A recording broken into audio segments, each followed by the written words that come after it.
E aí galera, tudo bem com vocês? O vídeo de hoje é para falar de uma coisa que normalmente a gente só lembra quando tá tudo muito ruim, quando tá realmente causando muitos problemas, que é o departamento médico do Cruzeiro, que após vários anos aí que a gente reclamava muito, batia muito na diretoria, criticava muito, esse ano aparentemente as coisas estão funcionando melhor. Mas isso não significa que tudo seja perfeito e a gente ainda tem alguns casos aí que sempre levantam uma certa dúvida, e eu vou usar basicamente aqui dois exemplos que são do lateral Edilson e do atacante Raniel para a gente conversar um pouco. Então desde o início eu vou pedir para você deixar o like no vídeo, se inscrever no canal caso não seja inscrito, manifestar aí nos comentários a sua opinião sobre o assunto, e lembro que esse vídeo é feito com o patrocínio do OneFootball, que é o maior aplicativo sobre futebol do planeta, com mais de 20 milhões de downloads. É um app totalmente gratuito, está disponível tanto para Android quanto para iOS, e o link para você baixá-lo está aqui na descrição, beleza? Pois bem, a ideia desse vídeo veio depois de uma entrevista no início desse mês, quando foi anunciado que o Fred estava de volta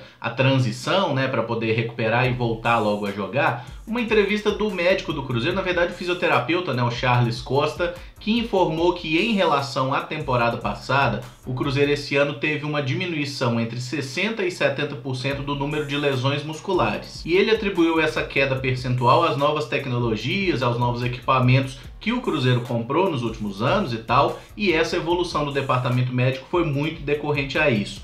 Com isso a gente pensa nos anos anteriores, né? Como o Cruzeiro sofria ano após ano com vários jogadores no departamento médico, muita lesão muscular em todas as temporadas. Talvez se tivesse sido feito um investimento nessa área antes, a gente poderia ter tido desempenhos esportivos até melhores em competições de anos anteriores. Mas não vamos falar muito a respeito disso. Fato é que as coisas estão melhorando nesse sentido, e pela palavra do fisioterapeuta do Cruzeiro, 60% a 70% de redução em lesão muscular é uma coisa que realmente vale ser registrado, é um número muito expressivo aí essa mudança. Mas outra questão que também pode ser considerada importante para o número de lesões ser menor nessa temporada é o fato do Cruzeiro estar rodando um pouco mais o elenco, girando mais o plantel, ou como as pessoas gostam muito de falar, né, poupando jogadores. E mais ou menos dentro desse caso a gente chega no exemplo do Raniel. O médico do Cruzeiro, Sérgio Campolina, ele respondeu algumas perguntas, né, foi uma matéria inclusive do Globoesporte.com, eu vou deixar o link dela aqui embaixo também para caso vocês queiram conferir,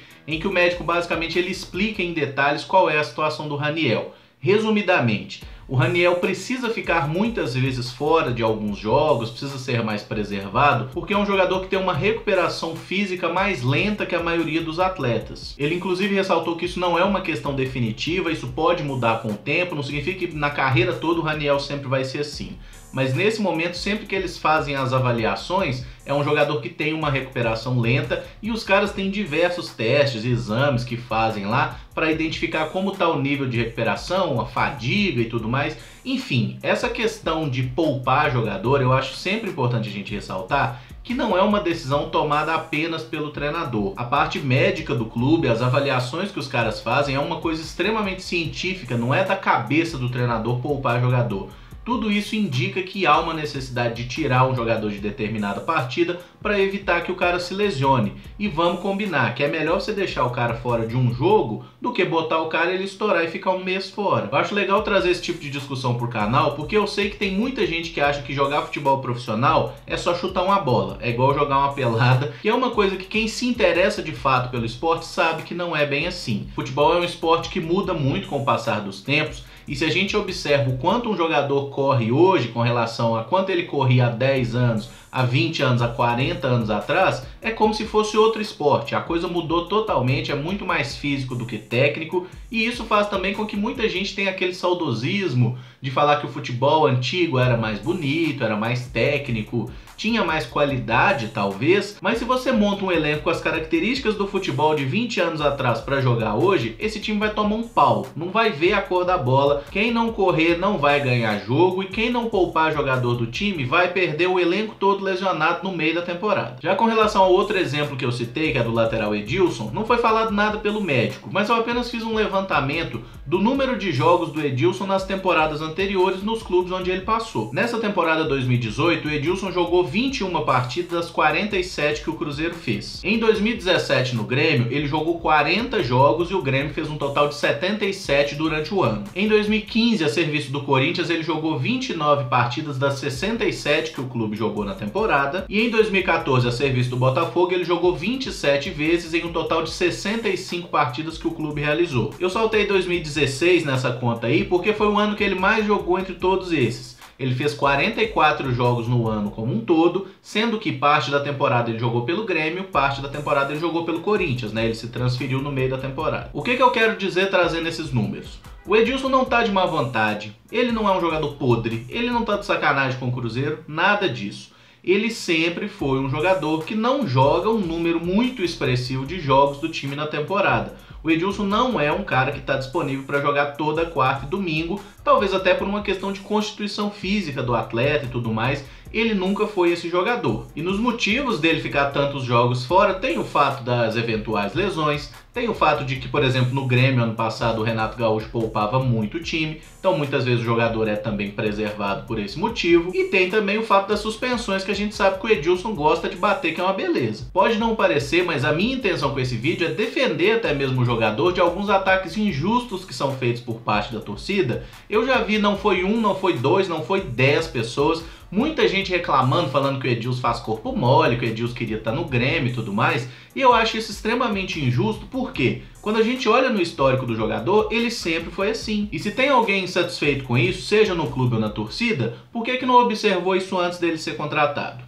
Né? Eu acho que aí é a hora que a gente também tem que fazer um meia-culpa e parar de se iludir com qualquer jogador que joga bem contra a gente ou que faz alguns jogos bons, que ganha algum título. Por quê? Um clube que vive em situação financeira delicada como a do Cruzeiro tem que ter muito critério antes de contratar um jogador, especialmente com investimento alto, como foi o caso do Edilson, que tem um salário que dizem que é de 500 mil reais, que é um salário muito alto, convenhamos. Então, da mesma forma que o clube tem que olhar muito bem, estudar muito bem o jogador, conhecer o perfil dele totalmente antes de fazer a contratação, que é uma coisa que não aconteceu, porque tem esse detalhe, e tem o fato do David também, que foi um jogador que depois de contratado, lesionado, o departamento médico aprovou a contratação, ele sofreu uma nova lesão, e aí os médicos do Cruzeiro falaram que não tinham um histórico de lesões do jogador para saber como era a evolução dele. Ou seja, essa parte do para casa aí não foi bem feita. Quando você contrata um jogador, você tem que analisar todos os pormenores, especialmente a questão física dele, para saber se ele é um cara que consegue estar sempre dentro de campo e jogando. Por isso eu entendo que da mesma forma que a diretoria precisa rever e melhorar esse processo, a torcida, nós também temos que botar a mão na palmatória, porque a maioria de nós achou que o Edilson era uma grande contratação e muitos hoje reclamam e questionam isso. A questão é, o Edilson pode se provar uma grande contratação? Claro que pode, depende dele. Agora chegam os jogos decisivos da temporada. Libertadores, vamos ter Copa do Brasil. Se o Edilson conseguir jogar bem e ajudar o Cruzeiro a conquistar esses títulos, né, pelo menos um deles, ele vai ter se provado uma boa contratação. A hora dele provar qual é que é agora. E eu torço muito para que o Edilson consiga jogar muito bem, ser um cara importante e que a gente ganhe de fato pelo menos um desses títulos aí, porque eu acho que a gente merece e o Cruzeiro faz uma temporada consistente. A gente pode não concordar, muitos podem não gostar, mas houve um planejamento, o clube segue um plano, então vamos torcer para que esse plano dê certo. Bom galera, o vídeo fica por aqui, se gostou deixa o like, se inscreve no canal caso não seja inscrito e usa os comentários aí, manifeste a sua opinião, vamos trocar um pouco de ideia, beleza? Muito obrigado por acompanhar, um abraço e até o próximo vídeo. Valeu!